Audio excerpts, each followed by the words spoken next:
দুটি দুৰ্ভগীয়া শিশু এখন ঘৰ আছে পিতৃ মাতৃ আছে কিন্তু পিতৃৰ যে অত্যাচাৰ পিতৃৰ অত্যাচাৰৰ বাবে এটা ঘৰ এৰিবলগীয়া হৈছে দুটিকৈ কণমানি শিশুৱে নাতি নাতিনিয়কৰ এই আসলতে কষ্টৰ বুজা ককাকে সহিব নোৱাৰি ককাকে হৃদয়ত আসলতে শিল বান্ধি নাতি নাতিনিয়কক এৰি থৈ আহিবলগীয়া হৈছে শিশু গৃহত আসলতে সভ্য সমাজক লজ্জানত কৰা ঘটনা বুলি ক'ব লাগিব আসল ঘটনা যদি আপোনালোকে শুনে আপোনাৰো গাৰ নোম শিয়ৰি উঠিব আপোনালোকৰো চকু আসলতে হেমেকি উঠিব আমি দুশাংকৰ সহায়ত লৈ আনিছো এই বিশেষ খবৰটো দুটিকৈ কণমানি শিশুৱে এতিয়া ঘৰ এৰি যাবলৈ ওলাইছে ঘৰ এৰি যাবলগীয়া অৱস্থাৰ সৃষ্টি হ'ল দেউতাকৰ নিৰ্মম অত্যাচাৰৰ বাবে দেউতাকে যি অত্যাচাৰ চলালে যাৰ বাবে সেই অত্যাচাৰৰ বুজা সহিব নোৱাৰি দুই শিশুৱে ঘৰ এৰিবলগীয়া হৈছে দুটিকৈ কণমানি শিশুৱে আৰু ঘৰলৈ ঘূৰি যাব বিচৰা নাই ভূতৰ এটা আসলতে খুবেই দুখ লগা খবৰ বুলি ক'ব লাগিব এনে ধৰণৰ ঘটনা আসলতে সভ্য সমাজক লজ্জানত কৰা দেখিবলৈ পোৱা গৈছে গোলাঘাটত অত্যাচাৰী পিতৃৰ অত্যাচাৰৰ বলি হৈ আছে দুটিকৈ কণমানি শিশু গৃহৰ আলহী হ'বলগীয়া হৈছে এতিয়া ভাতৃ ভগ্নী আৰু লগতে ককাকে নাতি নাতিনিয়কৰ এই দুখ সহিব নোৱাৰি নাতি নাতিনিয়কক এৰি থৈ আহিছে গৈ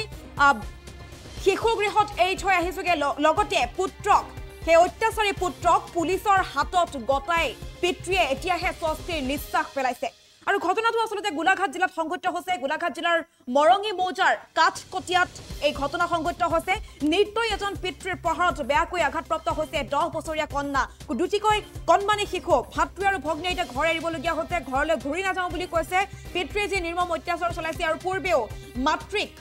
এই শিশুকেইটিৰ মাতৃক পিতৃয়ে নিৰ্মমভাৱে অত্যাচাৰ চলাই ঘৰৰ পৰা পঠিয়াই দিছিল আৰু তাৰ পাছতে পাল পৰিল শিশু দুটিৰ এই দুটি শিশুক নিৰ্মমভাৱে প্ৰহাৰ কৰা হৈছে মাৰপিট কৰা হৈছে যাৰ বাবে এই অত্যাচাৰ সহিব নোৱাৰি নিজ ককাকে নিজ হাতেৰে গতাই থৈ আহিছে গৈ দুটি ভাতৃ ভগ্নীক গতাই থৈ আহিছে গৈ শিশু গৃহত আৰু এতিয়া এখন ঘৰ থাকিও কিন্তু সুখত থাকিব নোৱাৰি ঘৰ এৰি ওলাই আহিবলগীয়া হৈছে শিশু গৃহৰ আলহী হ'বলগীয়া হৈছে দুটিকৈ কণমানি সন্তান আৰু নিতৌ সংঘটিত হোৱা পিতৃৰ অত্যাচাৰ সহিব নোৱাৰি ভাতৃ ভগ্নী আৰু ককাকে নিশা যাপন কৰিবলগীয়া হৈছিল গাঁৱৰ সংঘত প্ৰচণ্ড গৰমত ভোকে লঘোণে মহৰ কামোৰ খাই নিশাটো পাৰ কৰিবলগীয়া হৈছিল বৃদ্ধ পিতৃ আৰু দুই নাতি নাতিনিয়েকে আৰু নিৰ্দয় পিতৃৰ নিদাৰুণ কাণ্ডক লৈ অতিষ্ঠ হৈছিল গাঁওবাসীও যাৰ পৰিণতিত আজি ঘৰ এৰিবলগীয়া হৈছে দুটিকৈ শিশুৱে গাঁওবাসীৰ সহযোগত ককাকে গৈ থৈ আহিছে গৈ শিশু গৃহৰ আলহী হ'বলগীয়া হৈছে আৰু ঘৰলৈ কেতিয়াও ঘূৰি নাযাওঁ বুলি কৈছে ভাতৃ ভগ্নীয়ে সেই ভাষ্য আছে কণমানি কেইটিয়ে কি কথা কৈছে আসলতে সেই ভাষ্য আছে ভাষ্য আমি এই মুহূৰ্তত আগবঢ়াইছো কি কৰে তোমাক দেউতাই কি কৰে মানে ঘৰ নাহাৰিলে কাহিনাখন কালি হাৰিছিলোঁ পৰহি না বুলি মাৰিছে ঘৰ নাখৰাৰ কাৰণে কিহেৰে মাৰে জৰা গুটি আৰু ঝাৰুৱে মাৰে সদায় মাৰে নেকি তোমাক মাৰে দেউতালৈ খুব ভয় লাগে নেকি তোমাৰ ঘৰত কোন কোন থাকে তোমালোকৰ পাপা ককা ভাইটি আৰু ককা মানে চাৰিটা থাকে তোমালোক চাৰিজন থাকা আৰু কেতিয়া মাৰে মানে ভাত চাত খাবলৈ দিয়ে নাই দিয়ে কেতিয়াবা দিয়ে ভাত কোনে বনায় ককাও বনায় ময়ো বনাওঁ তুমি বনাব লাগে তুমি কিহত পঢ়ি আছা মই তৃতীয়ত কিহৰ কাৰণে মাৰে তোমাক দেউতাই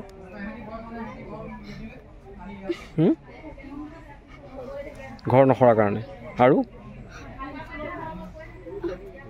আৰু কি কাৰণে মাৰে ভাইটিয়ে টেঙা কাটিলে মোক ধৰি লাগে ধৰি পেলাই তোমাক কিহে মাৰিছে জৰা গুটি দুডাল সেই চকুৰ ওচৰত সেয়া কি হ'ল তোমাৰ ঝাৰুৱে মাৰিলে চকুৰ ওচৰত আৰু হাতত সেয়া কিহে মাৰিলে জৰা গুটিয়ে তুমি সেইটো কাৰণে ঘৰলৈ যাবলৈ ভয় কৰা নেকি কেলৈ ভয় কৰা মাৰিব দেউতাৰ লগত থাকিবা নাই তুমি নাথাকো মই নাথাকো কাৰ লগত নাথাকা পাপাৰ লগত কিয় মই নাথাকো কিয় নাথাকা মাৰি থাকিবা কাৰ লগত থাকিবা এতিয়া তুমি কাৰ লগত থাকিবা এতিয়া মা ক'ত গ'ল মোৰ মাহঁতে গ'লে কিহৰ কাৰণে গ'ল মাৰে কোনে মাৰে পাপাই মাকো মাৰে হাত ভাঙি পুঠিয়াইছে শংকৰদেৱত হাত ভাঙি পুঠিয়াইছে কাৰ মা কোনে মাৰে মাক পাপাই মাকো মাৰে অকল মৰাটোৱে কাম মদ পানী খায় নি হে ঘৰলৈ গৈছা নাই তুমি এতিয়া ক'ত আছা ক'ত ৰাতি ক'ত থাকিলা সংগটোত হে সংগটোত এইটো কোনটোত থাকিলা এইটো এইটো নহয় এইটো কোন থাকিলা তাত কোন থাকে তাত ককা ভাইটি মই তিনিটা অ তিনিটাই ঘৰৰ পৰা ওলাই আহিলা কেইদিন থাকিলা ইয়াত এদিন ইয়াত থাকিছা আৰু আগতেও থাকিছা নি ইয়াত আৰু বেলেগ কাৰোবাৰ ঘৰলৈ যোৱাগে নি তুমি মাৰিলে কৰিলে ধৰি আনেগে ঘৰত ভৰি দিবলৈ নাযাওঁ চবলৈ যাম মই কোনো যাওঁ কোন শ্ৰেণীত পঢ়া তুমি মই তেতিয়া ক'ত মাৰিছে তোমাৰ গাত ক'ত মাৰিছে জেওৰা খুটিয়ে চকুত কেতিয়া মাৰিলে কালি চকু ফুলি গ'ল তোমাৰ দেখিছা নাই চকু এতিয়া দিগদাৰ হৈছে নি হে লিখিব পৰা দে কাৰণে হাততো মাৰিছে ৰাম আমি বাপেকটো একদম গ'লগৈ এতিয়া 2 বছৰ হ'ল কিহৰ কাৰণে নাকত মাৰি তেজ ভাও ফুৱাই বৈ যায় আৰু মূৰত তেজ ভাও ফুৱাই বৈ যায় তেজ বৈ যায় তাৰপৰা আকৌ হাতখন ভাঙি পঠিয়াইছে শংকৰ উৎসৱত নামঘৰত চাকি জ্বলাই থৈ পেলাই গুচি গৈছেগৈ আমাৰ নামঘৰত মানে শংকৰ উৎসৱৰ সেইদিনা ভাঙিলে সেইকাৰণে তেওঁ ঘৰলৈ গ'ল সেইদিনা হাত ভাঙিলে গ'লগৈ চাকি জ্বলাই গুচি গৈছেগৈ ঠিক আছে ল'ৰাটোকে ছোৱালীজনীকো লৈ গ'ল পিছত আকৌ ল'ৰাটোকে ছোৱালীজনীকে থৈ যায় বুলি ক'লে থৈ গ'লহি মাকে ককায়েকে ৰাস্তাত নমাই ঘৰলৈ আহিছে যাম ঘৰতে যাম গাঁৱৰ মানুহৰ ঘৰত কাম কৰি থাকিম আৰু সিহঁতক ওচৰলৈ আহি গৈ থাকিম সিহঁতৰ ওচৰলৈ যাব পাৰিম নহয় ভাইটিৰ লগত যাম ভাইটিৰ লগতে যাম সিহঁতে যাব পাৰিব সিহঁতৰ ওচৰলৈ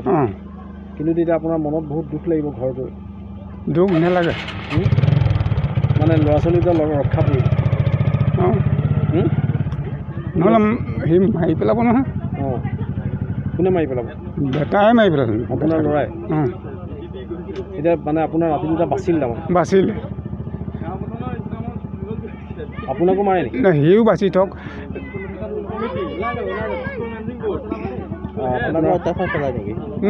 অত্যাচাৰ কি কৰে আপোনাৰ পানীয়ে টোপাল পৰিলে মানে ভিতৰত গালি খায় ভালকৈ হাৰি পুচি থোৱাটো নাই হোৱা ভালকৈ বুলি ধমক দিয়ে পইচাবোৰ এদিনাখনতে ঐ বুঢ়া টকা 300 দেচোন মোক এতিয়া ঘূৰাই দিম আকৌ টকা 100 দেচোন এতিয়া ঘূৰাই দিম টকাটো কৈ দেচোন এতিয়া ঘূৰাই দিম এদিনো নিদিয়ে ঘূৰাই 80 টকা দে হাজিৰা মাৰোঁ আকৌ কাম কৰোঁ মানুহৰ ঘৰত কপিতা মাৰোঁ এনেই ঘূৰি ফুৰে মদ খাই ঘূৰি সেই কুকুৰ এটা দুটা বিকে নগাক দিয়ে এই চনু বুলি কোৱাৰ লগত কুকুৰৰ কাৰোবাৰ কৰে যিকোনো খবৰৰ বাবে যোগাযোগ কৰক